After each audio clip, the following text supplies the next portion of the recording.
親愛天父，你係全能嘅上帝，你呼召我哋好似昔日你呼召彼得從船上跳下海一樣，要我哋勇敢踏出信心嘅步伐，去回應你嘅呼召。求你赦免我哋嘅罪，就係常常誇耀自己嘅信心。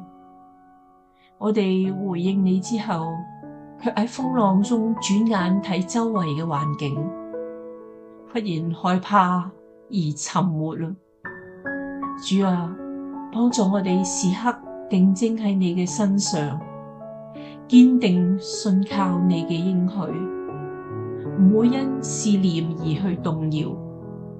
賜我哋謙卑嘅心，常常依靠你嘅恩典，勇敢跟隨你嘅引導。